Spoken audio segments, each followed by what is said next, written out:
네, 여러분 안녕하세요. 뉴스입니다.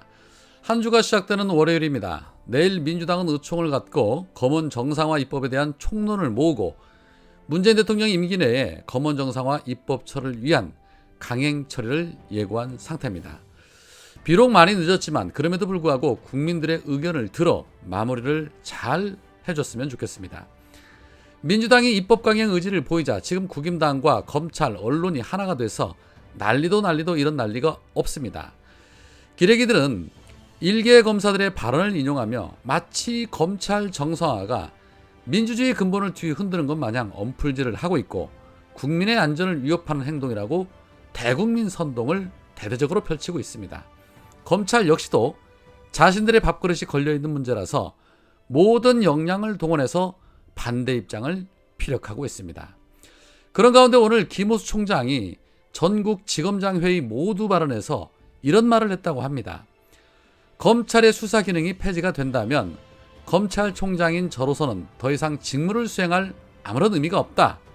직에 연연하지 않고 어떤 책임도 마다하지 않겠다라고 입을 털었다고 합니다. 그냥 지금 당장이라도 그만두시면 될 듯 합니다. 지난 10개월 동안 한 일도 없지 않습니까? 또한 김호수는 검찰 수사를 제도적으로 금지하는 것은 선진법제에서 유례를 찾아볼 수 없다. 검찰이 수사를 못하게 되면 범죄자는 제대로 처벌되지 않고 피해자의 고통은 늘어난다. 부패, 기업, 경제, 선거 범죄 등 중대범죄 대응은 무력화된다. 사건 처리는 더욱 늦어지고 국민은 더 많은 불편을 겪는다라고 입을 털었습니다. 검찰이 수사를 못하게 되면 범죄자가 제대로 처벌되지 않는답니다. 속아 웃을 일이죠. 그래서 그동안 그렇게 범죄자들을 다 무혐의 처분해 준 건가 봅니다. 대한민국 검찰이 선택적 수사, 편파 수사, 문계기 수사, 기획 수사하고 있다는 거 모든 국민들이 다 알고 있는 사실인데 본인들만 애써 부정하는 모습을 연출하고 있습니다. 그리고 검찰의 생각 전혀 중요하지 않습니다. 일개 공무원들의 생각 의미 없습니다.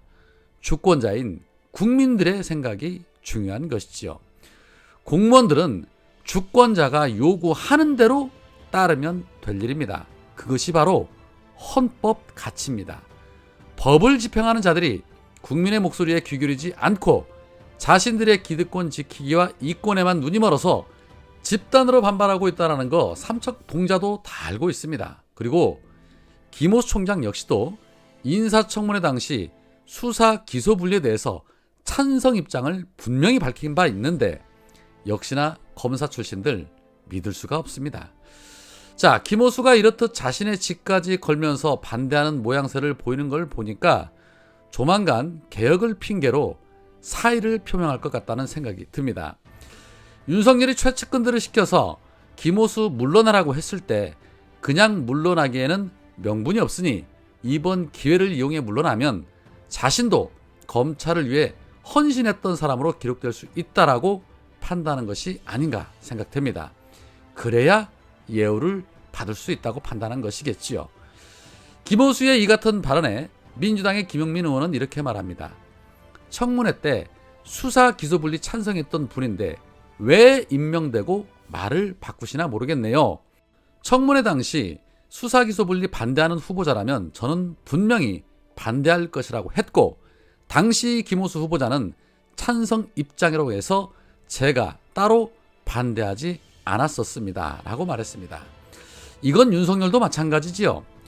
윤석열도 인사청문회에서 분명히 기소수사 분리에 대해서 찬성한다고 말했습니다. 여튼 이 문재인 정부에서 임명한 자들 중에 벌써 몇 명이 이렇듯 뒤통수를 치고 배신을 하는지 모르겠습니다. 민주당의 황운하 의원이 오늘 오전에 뉴스공장에 출연을 해서 검찰이 조직적으로 반발하는 부분을 두고 이런 말을 했습니다. 검찰의 오만한 조직 이기주의의 발로이고 공직기강을 문란케 하는 우려스러운 집단행동이다. 검찰이 자신들을 마치 입법, 사법, 행정의 버금가는 특별한 조직으로 생각하거나 심지어 입법, 사법, 행정위에 군림하는 조직으로 착각하고 있는 것은 아닌가. 수평적으로 비교한다는 의미가 아니고 해경이 해체된다고 할 때 해경이 모여서 이렇게 검사장, 지방청장 회의하면서 반발한다는 이야기를 들어본 적이 없지 않느냐라고 말했습니다. 그렇습니다. 길게 말할 필요도 없는 사안입니다. 민주당의 윤호중 비대위원장도 검찰이 정치에 대한 의견이 있다면 어떤 회의든 상관없이 그 회의에서 내려진 결론을 검찰총장에게 보고하고 검찰총장은 법무부에 보고해서 국회에 제출하기 바란다. 언론상의 직접적 정치 행위를 하는 데 대해서 대단히 심각한 상황이라고 엄중히 경고한다. 검찰은 사회 정의를 지키는 곳이지 정치 행위를 하는 곳이 아니다. 도넘은 정치 개입 즉각 중단하기 바란다. 라고 아주 강한 어조로 말했습니다. 그렇지요. 반대 입장이 있으면 보고 체계를 통해서 의사를 전달하면 그만이지 어디 감히 자신들이 회의하는 것까지 전부 언풀질을 하고 하다못해 검찰 내 이프로스에 올라오는 글까지 언풀질을 한단 말입니까? 있을 수도 없는 일이죠. 검사들만 볼 수 있다는 이프로스 글이 왜 언론에 공개가 되어야 한단 말입니까? 이런 행동 하나하나가 검찰이 개혁 대상임을 스스로 만든 셈입니다. 자, 그런데 오늘 비대위 회의에서 비대위원인 이소영 의원의 발언이 좀 충격적입니다. 이소영 의원은 수사권 조정, 검찰의 직접 수사 축소, 공수처 설치 등 의미 있는 진전이 있었지만 초기 많은 지지를 받았던 검찰개혁은 점점 국민 공감을 잃어갔다. 어느샌가부터 윤석열 쫓아내기를 검찰개혁과 동일시한다는 비판을 받았고 우리 진영 전체가 검사 개인과 대립해온 결과 윤석열은 한 달 전 대통령이 선출이 됐다. 방향, 과정, 태도가 올바르지 않았던 개혁 추진이 참담하고 뼈아픈 결과를 낳은 점을 반성해야 한다라고 오히려 비판의 목소리를 냈습니다. 의원들이 많으니까 생각이 다를 수는 있겠지요. 그러나 윤석열 쫓아내기를 검찰개혁과 동일시한다는 그 비판은 국민의 목소리가 아니라 기레기들의 프레임입니다. 그 프레임을 국민의 목소리로 착각하는 듯한데 다시 체크해 보시기 바랍니다.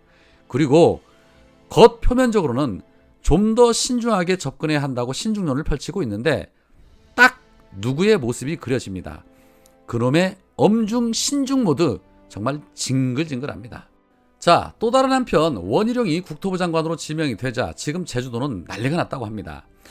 제주 제2공항 강행저지 비상도민회의 그리고 제주 2공항 백지화 전국 행동은 도민의 민의를 무시한 원희룡은 국토부 장관 자격이 없다라는 제목의 논평을 내고 제주도지사 내내 도민의 민의와 약속을 가볍게 여겨온 원희룡 씨가 국토부 장관이 된다니 벌써부터 국토부가 얼마나 불통과 독선으로 나아갈지 걱정이 앞선다.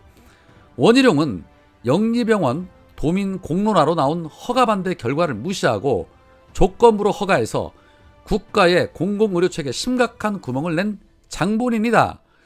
제2공항 도민 공론조사에서 반대가 우세했음에도 궤변을 들여놓으며 제2공항 강행을 천명하며 도민사회로부터 신임을 잃은 정치인이다. 아울러서 제주판 대장동 사업이라는 질타를 받고 있는 오등봉 공원 사업의 설계자이자 기획자로 지목되면서 의혹에 휩싸인 자가 바로 원희룡이다 라고 강하게 비판을 했습니다. 그러면서 제주도를 반목과 분열의 섬으로 전락시킨 자가 국토부 장관이 된다는 것은 곧 국토부가 전국의 국책사업에 있어 민의를 철저히 무시하겠다는 것과 다르지 않다.